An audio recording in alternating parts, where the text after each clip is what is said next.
Good morning, hello and welcome to Focus Study. তোমরা যারা clerkship, ফুডেশাই, miscellaneous, WBCS, WB প্রভৃতি এক্সামের জন্য প্রস্তুতি নিচ্ছ, তোমাদের জন্য আজকের ক্লাস ভারতের ভূগোল, প্রাকৃতিক ভূগোল। এই প্রাকৃতিক ভূগোলের ইম্পর্টেন্ট চ্যাপ্টার হচ্ছে ভূপ্রকৃতি। এই ভূপ্রকৃতি থেকে এর আগে আমরা মোট 30টি কোশ্চেন আলোচনা করেছি, সেগুলো দেখে না থাকলে তোমরা দেখে নিও। আজকে বাকি যে সমস্ত ইম্পর্টেন্ট কোশ্চেনগুলো আছে সেগুলো তোমাদের সামনে আলোচনা করব। আশা করি তোমাদের ক্লাসটি ভালো লাগবে, তাই প্রথম থেকে শেষ পর্যন্ত দেখবে। তো চলো দেখে নিই আজকে প্রথম প্রশ্ন। প্রাচ্যের নন্দনকানন নামে পরিচিত। তাহলে প্রাচ্যের নন্দনকানন নামে কোনটি পরিচিত? কাশ্মীর উপত্যকা, দেহরাদুন উপত্যকা, কাঙ্গা উপত্যকা না কুলু উপত্যকা? এর সঠিক অ্যান্সার কী হবে? প্রাচ্যের নন্দনকানন বলা হয় কাশ্মীর উপত্যকাকে। সঠিক অ্যান্সার হলো অপশান এ, কাশ্মীর উপত্যকা। আমাদেরকে জানতে হবে যে কাশ্মীর উপত্যকা আসলে কোথায় অবস্থিত। ভারতের একদম উত্তর দিকে কিছু পর্বতশ্রেণী আছে, যেমন কারাকোরাম, লাদাখ, জাসকা, পিউপাঞ্জাল। এরপর থেকে হিমালয়ের মেন তিনটি যে পার্ট সেগুলো শুরু হচ্ছে। একটা হচ্ছে গ্রেটার হিমালয়, তার হচ্ছে মিডিল হিমালয়, লাস্টে হচ্ছে শিবালিক। এই যে এইভাবে যে ম্যাপটা আছে হিমালয়ের, তার মধ্যে দেখো এটা হচ্ছে কারাকোরাম, এটা হচ্ছে লাদাখ, এটা হচ্ছে জাসকার, এটা হচ্ছে পিপাঞ্জাল। উত্তর থেকে দক্ষিণে যদি তোমাদেরকে মেলাতে দেয় এইভাবে মেলাবে, কারাকোরাম, লাদাখ, জাসকার, পিপাঞ্জাল। এটা হচ্ছে গ্রেটার হিমালয়, মাঝেরটা হচ্ছে মিডিল হিমালয়, আর লাস্টে আছে শিবালিক। তো এই যে আমাদের কাশ্মীর উপত্যকা, যাকে প্রাচ্যের নন্দনকানন বা ভূস্বর্গ বলা হয়, সেটা মোটামুটি এই জায়গাতে অবস্থিত। তাহলে আমরা জানতে পারলাম, তাহলে কাশ্মীর উপত্যকা পিউপাঞ্জাল এবং গ্রেটার হিমালয়ের মধ্যবর্তী অংশে অবস্থিত। তাহলে তোমাদের যদি একটু প্রশ্ন আসে যে কাশ্মীর উপত্যকা কোথায় অবস্থিত, সেটা হচ্ছে পিউপাঞ্জাল এবং গ্রেটার হিমালয়ের মধ্যবর্তী অংশে অবস্থিত। চলো দেখে নিই নেক্সট কোশ্চেন। Question number 32। ভারতের পূর্বাঞ্চলের সর্বোচ্চ শৃঙ্গ। তো ভারতের পূর্বাঞ্চলের সর্বোচ্চ শৃঙ্গ কোনটি? কেটু, মাউন্ট আবু, দাফাবুম না পাটকাই বুম? তো ভারতের পূর্বাঞ্চল কোনটি? তো ভারতের উত্তর পূর্ব যে সমস্ত রাজ্যগুলি আছে, যেমন এখানে দেখে নাও অরুণাচল প্রদেশ, নাগাল্যান্ড, মিজোরাম, তারপর হচ্ছে অসম। এই যে এখানে মোট 7টি রাজ্য আছে। সেই 7টি রাজ্যে এই যে বর্ডার সীমানা, মানে এক কথায় ভারতের সঙ্গে মায়ানমারের যে বর্ডার, সেই বর্ডারের সঙ্গে সমন্বিত কয়েকটি পর্বতশ্রেণী দেখা যায়, যেমন Mishmi hill, Patkai Bum, Naga hill, Barail range, Mizo hill, এই সমস্ত। কিন্তু এই গারো, খাসি, জয়ন্তিয়া, মিকি, এই মেঘালয়টা কিন্তু এখানে বাদ যাবে। তাহলে ভারতের পূর্বাঞ্চলের সবচেয়ে সর্বোচ্চ শৃঙ্গ হচ্ছে দাফাবুম। মিসমি পাহাড়ের সর্বোচ্চ শৃঙ্গ হচ্ছে দাফাবুম। এটা হচ্ছে পূর্বাঞ্চলের সর্বোচ্চ শৃঙ্গ। তাহলে সঠিক অ্যান্সার হলো অপশান সি, দাফাবুম। কেটু হচ্ছে কারাকোরাম পর্বতের সর্বোচ্চ শৃঙ্গ। কারাকোরাম পর্বতের সর্বোচ্চ শৃঙ্গ, এর দৈর্ঘ্য হচ্ছে 8611 কিমি, 8611 মিটার, 8611 মিটার। আর মাউন্ট আবু হচ্ছে আরাবল্লী পর্বতের সর্বোচ্চ শৃঙ্গ। আরাবল্লী পর্বতের সর্বোচ্চ শৃঙ্গ হচ্ছে মাউন্ট আবু। আর পাটকাই বুম, এতে তোমরা এখানে দেখতে পাচ্ছ যে পাটকাই বুম একটা মায়ানমার ভারত সীমান্তে অবস্থিত একটি range, Patkai broom. Next question. কাশ্মীরের একটি প্রাকৃতিক প্রস্রবণ হলো। প্রস্রবণ জিনিসটা হচ্ছে মাটির তল থেকে গরম জল উঠতে থাকে, সেটাকে বলা হয় প্রস্রবণ। তো কাশ্মীরের একটি প্রাকৃতিক প্রস্রবণ কি? বক্রেশ্বর, তপ্তপানি, ভেন্নাগ না মণিকরণ? তো এটা সঠিক অ্যান্সার হচ্ছে অপশান সি। কাশ্মীরের একটি প্রাকৃতিক প্রস্রবণ হচ্ছে ভেন্নাগ। তাহলে বাকিগুলো কি? মণিকরণ। এটা হচ্ছে হিমাচল প্রদেশে অবস্থিত। খুবই ইম্পর্ট্যান্ট যে হিমাচল প্রদেশে অবস্থিত একটি প্রাকৃতিক প্রস্রবণ কি? তো মণিকরণ। এখানে বিদ্যুৎ উৎপন্নও কিন্তু হয়ে থাকে। তারপর হচ্ছে বক্রেশ্বর, এটা হচ্ছে বীরভূম জেলায় অবস্থিত বক্রেশ্বর। আর তপ্তপানি, এটাও মোটামুটি কাশ্মীরের দিকে অবস্থিত। Next question. মরুস্থলী অঞ্চলের একমাত্র নদী। দেখেন নদীর একটা ম্যাপ নিয়ে নিয়েছি, যে ভারতবর্ষের যে মরুস্থলী রাজস্থানে অবস্থিত থর ডিজার্ট, সেখানে যে নদী, সেই নদীর সেখানকার একমাত্র নদী কি? তাপ্তি, নর্মদা, মাহি না লুনি? তো মরুস্থলী অঞ্চলের একমাত্র নদী হচ্ছে লুনি। আর লুনি নদীটা দেখো এখানে এইভাবে কচ্ছ বনে মিলিত হয়েছে। তো এটা উৎপত্তি হয়েছে কোথায়? এটা উৎপত্তি হয়েছে আরাবল্লী পর্বতের আনাসাগর বলে একটা জায়গা আছে, এরকম একটা জায়গা আনাসাগর। এই আনাসাগর থেকে উৎপত্তি লাভ করে 511 কিমি প্রবাহিত হয়েছে, 511 কিমি। এটা মনে রাখবে যে ভারতের একমাত্র অন্তর্বাহিনী নদী হচ্ছে লুনি, যেটা হচ্ছে 511 কিমি প্রবাহিত হয়েছে এবং প্রবাহিত হয়ে কচ্ছ বনে পতিত হয়েছে। বর্ষাকাল ছাড়া অন্য সময় লুনি নদীতে জল থাকে না, তাই এই নদীর অস্তিত্ব বোঝা যায় না, কিন্তু বর্ষাকালে এটা বোঝা যায়। তাহলে বোঝা হলো ভারতের একমাত্র বৃহত্তম অন্তর্বাহিনী নদী হচ্ছে লুনি, যেটা আনা সাগর থেকে উৎপত্তি লাভ করেছে এবং 511 কিমি প্রবাহিত হয়ে কচ্ছ বনে পতিত হয়েছে। নেক্সট, এখানে আর একটা কথা বলি, এই যে একটা নর্মদা নদী, নর্মদা আর তাপি আর এই মাহি, এই তিনটা নদী হচ্ছে পশ্চিম বাহিনী নদী। মনে রাখবে এই তিনটা নদী হচ্ছে পশ্চিম বাহিনী নদী। বাকি যেমন মহানদী, গোদাবরী, কৃষ্ণা, কাবেরী এগুলো হচ্ছে পূর্ব বাহিনী নদী, আর এই তিনটা হচ্ছে পশ্চিম বাহিনী। আর পশ্চিম বাহিনী নদীর মধ্যে সবচেয়ে দীর্ঘতম হচ্ছে এই নর্মদা নদী। নর্মদা নদী সবচেয়ে লংগেস্ট, আর এটা যে গোস্ত উপত্যকার মধ্যে দিয়ে প্রবাহিত হয়েছে। তাহলে কোন নদী গোস্ত উপত্যকার মধ্যে দিয়ে প্রবাহিত হয়েছে, সেটা তোমাদের আনসার হচ্ছে নর্মদা নদী। নর্মদা নদী হচ্ছে গোস্ত উপত্যকার মধ্যে দিয়ে প্রবাহিত হয়েছে। এখানে আরেকটা নদী দেখতে পাচ্ছ মাহি। ভারতের মধ্যবর্তী যে কর্কটক্রান্তি রেখা গিয়েছে গুজরাট, মধ্যপ্রদেশ, রাজস্থান, তারপর হচ্ছে ছত্তিশগড়, ঝাড়খণ্ড, ওয়েস্ট বেঙ্গল, ত্রিপুরা এবং মিজোরাম, 8টি রাজ্যের উপর দিয়ে এই মাহি নদী হচ্ছে কর্কটক্রান্তি রেখাকে দুবার অতিক্রম করেছে। মনে রাখবে যে মাহি হচ্ছে একমাত্র নদী যেটা হচ্ছে কর্কটক্রান্তি রেখাকে 2বার অতিক্রম করেছে। আর এই তাপ্তি নদী হচ্ছে নর্মদা ঠিক দক্ষিণ দিকে অবস্থিত। এইখানে নর্মদা নদী প্রবাহিত, তার ঠিক নিচে সমান্তরালভাবে তাপ্তি নদী প্রবাহিত হয়েছে। তাপি নদী উপকূলে অবস্থিত সুরাট, সুরাট যে একটা ইম্পর্টেন্ট সিটি গুজরাটে, সেটা তাপ্তি নদীর উপর অবস্থিত। নেক্সট কোশ্চেন, পৃথিবীর উচ্চতম সেতু তৈরি হয়েছে কোথায়? এই একটা ছবি দেখে নাও, এখানে যে উচ্চতম সেতু তৈরি হয়েছে, এই সেতুটা কোথায় তৈরি হয়েছে? সেটা জম্মু কাশ্মীরে, ভুটান গিরিপথে, খরদুংলা গিরিপথে না জজিলা গিরিপথ? তো সঠিক অ্যান্সার হচ্ছে খরদুংলা।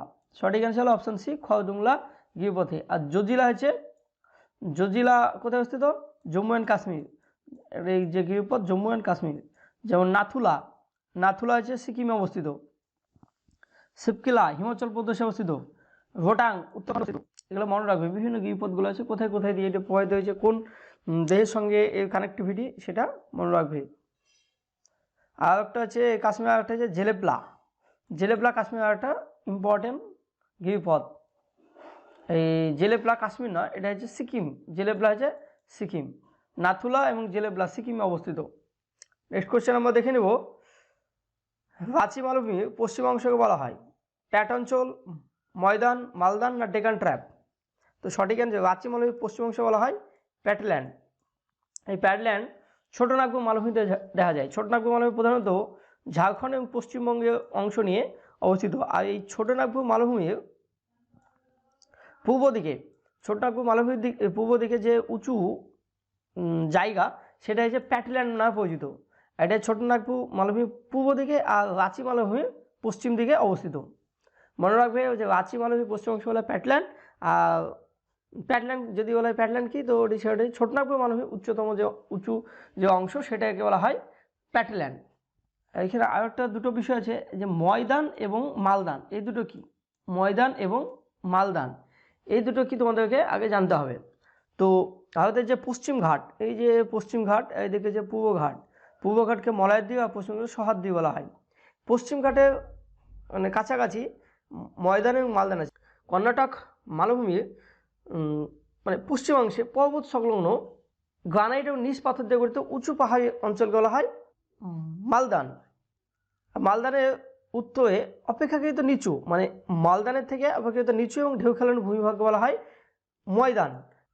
আর ডেকান ট্র্যাপ, দক্ষিণ ভারতে এই যে ডেকান প্ল্যাটু, এখানে ডেকান ট্র্যাপ দেখা যায়। তোমাদের জন্য প্রশ্ন থাকবে যে এই যে ডেকান ট্র্যাপ, ট্র্যাপ শব্দের অর্থ কী? কমেন্ট বক্সে অবশ্যই লিখে জানাবে। কোয়েশ্চেন নাম্বার 37, ভারতের বৃহত্তম লবণাক্ত জলের হ্রদ কোনটা? ভারতের বিভিন্ন হ্রদ আছে, লবণাক্ত জল, স্বাদু জল, তাহলে উল্কাপাতের ফলে সৃষ্ট হ্রদ। তো ভারতের বৃহত্তম লবণাক্ত জলের হ্রদ কি? পুলিকট, ডাল, সম্বর না চিল্কা? তো লবণাক্ত জলের হ্রদ হচ্ছে অপশান সি, সম্বর। আর এটা হচ্ছে রাজস্থানে অবস্থিত। রাজস্থানে অবস্থিত ভারতের বৃহত্তম লবণাক্ত জলের হ্রদ। আর চিল্কা হচ্ছে বৃহত্তম ল্যাগুন। মনে রাখবে, চিল্কা হচ্ছে বৃহত্তম ল্যাগুন এবং এটা ওড়িশা রাজ্যে অবস্থিত। আর পুলিকট হচ্ছে মণিপুর রাজ্যে অবস্থিত। পুলিকট মণিপুর রাজ্যে অবস্থিত। আর এখানে ভাসমান জাতীয় উদ্যান দেখা যায়, পুলিকট হ্রদে ভাসমান ন্যাশনাল পার্ক দেখা যায়।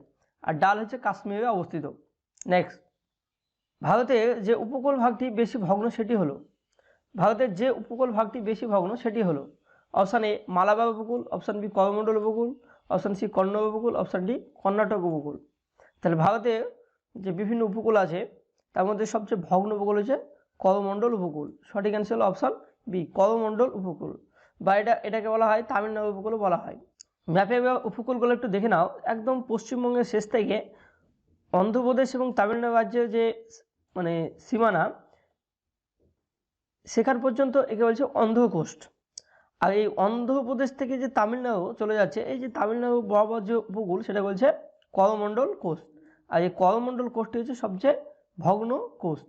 আর এই দিকে দেখো পশ্চিম ভাগে বা পশ্চিমঘাট পর্বত শ্রেণীর পার্শ্ববর্তী যে অঞ্চল সেখানে দেখো একদম গুজরাট থেকে গোয়া পর্যন্ত যে কোঙ্কন কোস্ট, আর গোয়া থেকে একদম কন্যাকুমারী পর্যন্ত হচ্ছে মালাবার কোস্ট।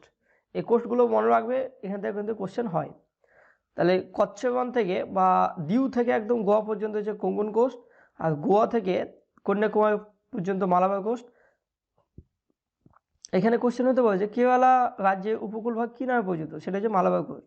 এখানে যে কর্ণাটক তামিলনাড়ু রাজ্যের উপকূলভাগ করমণ্ডল কোস্ট নামে পরিচিত। আর এখানে বছরে দুবার বৃষ্টিপাত হয়, শীতকালেও বৃষ্টিপাত হয় এখানে। মনে করছে বছরে দুবার বৃষ্টিপাত হয় কোথায়, তো সেটা হচ্ছে করমণ্ডল কোস্ট। আর পশ্চিমবঙ্গের যেখানে শেষ সেখান থেকে একদম অন্ধ্রপ্রদেশের সীমানা পর্যন্ত, মানে অন্ধ্রপ্রদেশ এবং তামিলনাড়ুর সীমানা পর্যন্ত অন্ধ্র কোস্ট নামে পরিচিত। নেক্সট কোশ্চেন আমরা দেখে নেব, ভারতের দীর্ঘতম হিমবাহ কোনটি? এইখানে দেখো হিমবাহ একটা ছবি দিয়েছি, বিশাল হিমবাহ। এই হিমবাহ মানে বরফের স্তূপ এক কথায়, প্রচুর ওজন হয় এবং বিশাল এলাকা জুড়ে থাকে, এবং এর গলনের ফলে বিভিন্ন নদী সৃষ্টি এবং জলধারা প্রবাহিত হয়। তো ভারতের দীর্ঘতম হিমবাহ কোনটি? সিয়াচেন, বিয়াপো, জেমু, ফেরজাঙ্গো। তো ভারতের দীর্ঘতম হিমবাহ হচ্ছে সিয়াচেন। সঠিক অ্যান্সার হলো অপশান এ সিয়াচেন, এবং এটা হচ্ছে কারাকোরাম পর্বত থেকে উৎপত্তি লাভ করেছে। মনে রাখবে যে সিয়াচেন হিমবাহ কোথায় থেকে উৎপত্তি লাভ করেছে?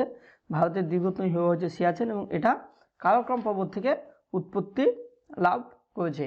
আর কারাকোরাম পর্বত থেকে ফেরজাঙ্গো, হিসপা, বিয়াপো এগুলো উৎপত্তি লাভ করেছে। এবং জেমু, তিস্তা যে নদী, সে নদীর যে উৎস সেটা হচ্ছে জেমু হিমবাহ থেকে হয়েছে।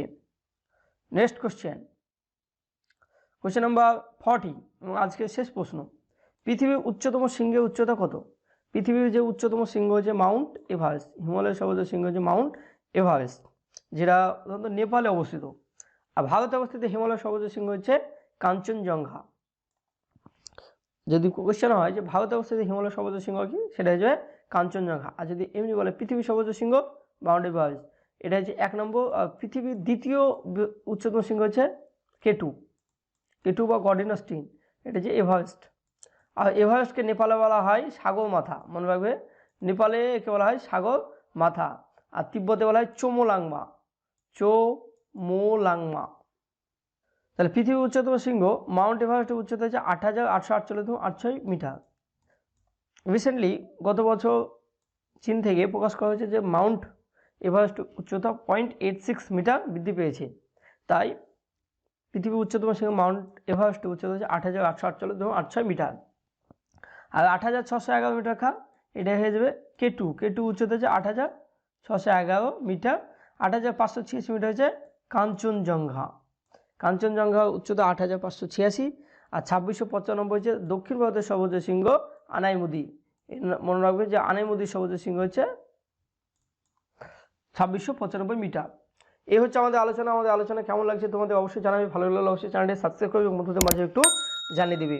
থ্যাংক ইউ, ধন্যবাদ।